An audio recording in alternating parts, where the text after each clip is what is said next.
And welcome back, movie maniacs. Teenage Mutant Ninja Turtles 1990 35th anniversary. Hey, a YouTube exclusive.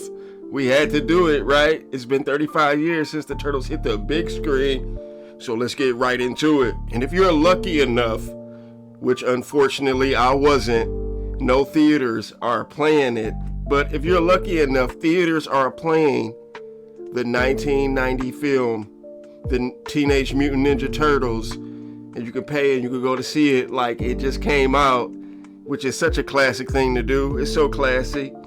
But unfortunately for me, I can't. It's no theaters in my area that's playing it at this moment to where I could go see it, because I would have definitely got me a cheese pizza and went to go see it.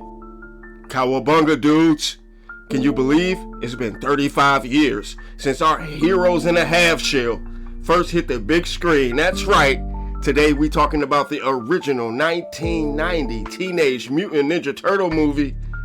The one that's mixed with gritty New York streets, rubber turtle suits, and endless slices of pizza from Domino's into one unforgettable classic. Welcome back to the channel where we break down the movies that define generations. And if you were a kid in the early 90s, this movie wasn't just a film. It was an event. It was a spectacle. It was a life-changing thing. Kids wore out their VHS tapes. Adults were shocked at how dark it was, and somehow the Turtles became even bigger than they already were. The hype in 1990. When this film dropped, the Turtles were already dominating the toy aisles, Saturday morning cartoons, but nobody expected a live-action adaptation to actually work.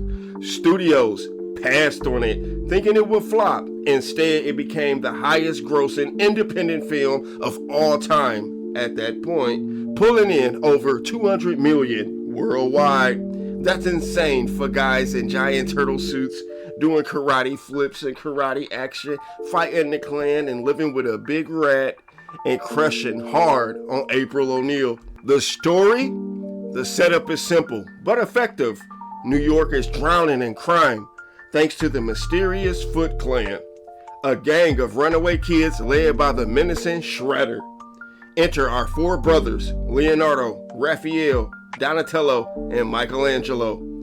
Trained in Jiu-Jitsu by the wise rat master Splinter, they emerge from the sewers to take the fight to the foot. Along the way, they team up with reporter April O'Neil, a vigilante, Casey Jones, leading to a showdown that's equal parts heart, humor, and martial arts mayhem, tone, and style. Here's what makes this movie stand out. It's not the goofy cartoon version, even though the director and the studio heads had a problem with this. They was going back and forth. That's why you get a lot of maybe cartoonish things into this movie versus the gritty tone that the comic was made from. Like, the comic was made to be dark and gritty and serious, but since the cartoon was such a success, the studio heads pushed them to put cartoon elements in it. So sometimes you see some goofy things, you know what I mean? And you'd be like, what? But it's okay, it's cool. They wanted to tap in, the director wanted to tap into the grittier tone of the original Mirage comics. The streets feel dirty and dangerous. The Foot Clan is legitimately threatening, and the Turtles actually face loss and struggle, but it's not all doom and gloom. There's plenty of banter, pizza jokes, and Michelangelo's surfer dude energy to keep kids entertained. The Turtle themselves. Let's talk about those suits. Jim Henson, Creator Shop, designed them, and even today they look amazing. I'm gonna keep it a bean. I just watched it today. They do. They look great. I mean, you wouldn't know. You think they real turtles. Each turtle has a distinct personality. Leonardo is the leader, Raphael the hothead, Donatello the brain, Michelangelo the party dude. What's wild is that these weren't just costumes. The actors inside handled the fight choreography, while separate voices actors dubbed the lines. The coordination is seamless, and it gives the turtles more personality than some CGI versions years later. We're not going to talk about you, Michael Bay, but we're talking about you, Michael Bay. Standout characters. Raphael steals this show. His frustration, independence, and eventual growth add real depth. You really felt Raphael when he was mad or he was pissed. You know what I mean? Because he was one of the ones. Splinter is surprisingly heartfelt. His campfire scene, still one of the most emotional moments in TMNT history. Casey Jones brings the humor and street level grit, balancing out the turtles' cartoonish energy. And we always loved somebody in a hockey mask, especially back then, coming after, the Friday the 13th series where Jason had the hockey mask and Casey Jones had the hockey mask. That's why I love Casey Jones, because he had on a Jason mask pretty much. Shredder, let's be real, he looked intimidating. That armor, the cape, the spikes, he was straight up scary for kids in the 1990s. Behind the scene facts. Now here's the fun part. Some behind the scenes trivia you might not know about the 1990 Teenage Mutant Ninja Turtle film.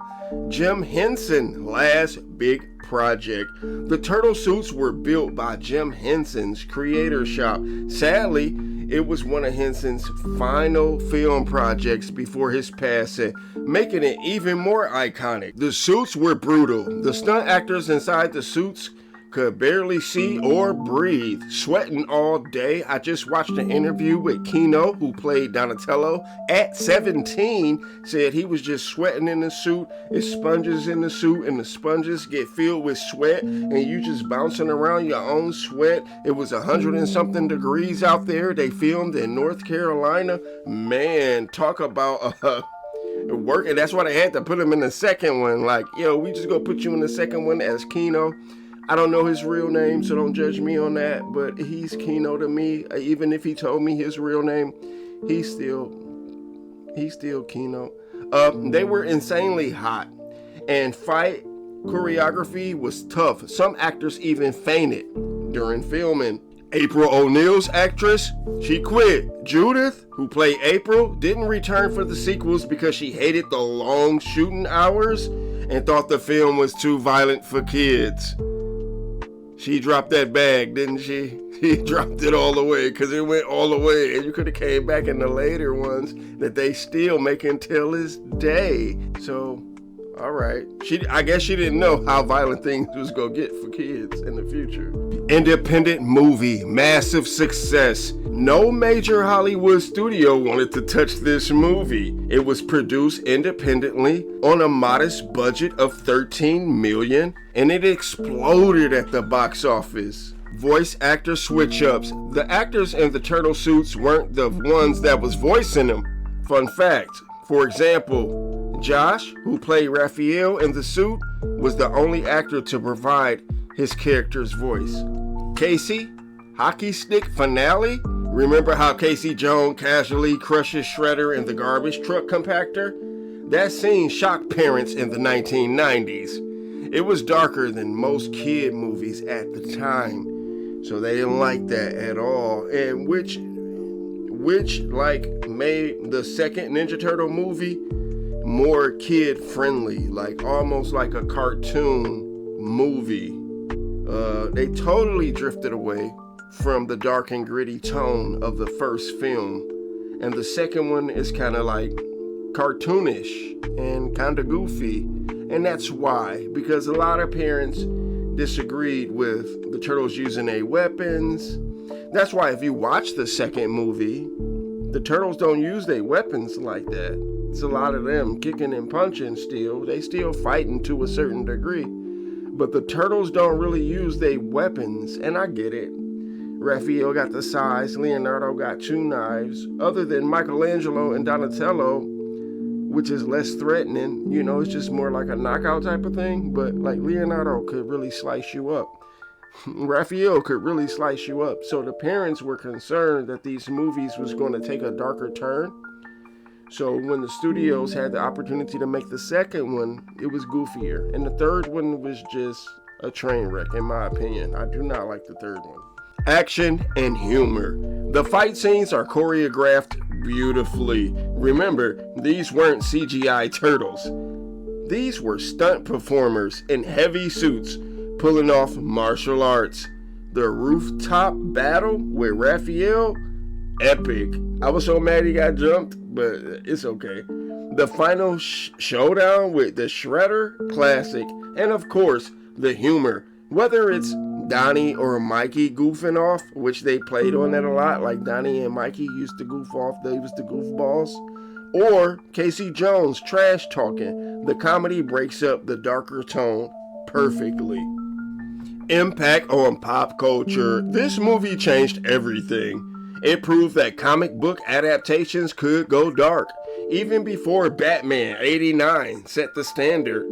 It also showed that kids' franchises could have emotional depth without losing their fun. It launched 2 sequels, way more movies than just the 2 sequels, but in this time period, yeah, 2 sequels, but the Turtles is on like a 7 movie run, live tours, and kept the Turtles alive well into the 90s. And they still in video games till this day. They on Fortnite. Michelangelo just got released on some type of game. Don't quote me on that. But he just got released on some type of game. But without this film, the Teenage Mutant Ninja Turtles might have been remembered as just another toy craze. Instead, it became a cultural cornerstone. Facts. How it holds up today. 35 years later, the 1990 Teenage Mutant Ninja Turtles still holds up. It was good. I watched it today and I was like, this is kind of fly. This is nice. I appreciated it. And it took me back to a time where movies really tried their best and using practical effects and not a lot of CGI. The puppetry and costumes feel more real than a lot of modern CGI. The story has heart, the action feels grounded, and the characters are unforgettable. Yeah, it's cheesy in places because, it's the Turtles. Let's keep it real. Let's keep it funky. It's about giant talking turtles who eat pizza. That's a part of charm. It's goated. So here's the big question. Where does the 1990 Teenage Mutant Ninja Turtle movie rank for you? Is it still the best adaptation of the Turtles, or has one of the newer versions taken that spot? Drop your favorite turtle and your favorite moment down in the comments below. And as always, hit that like button, subscribe for more retro movie reviews, and remember, never pay full price for pizza if it's 30 minutes or later. They used to do that. Like if your pizza was 30 minutes or later, they used to give it to you for free.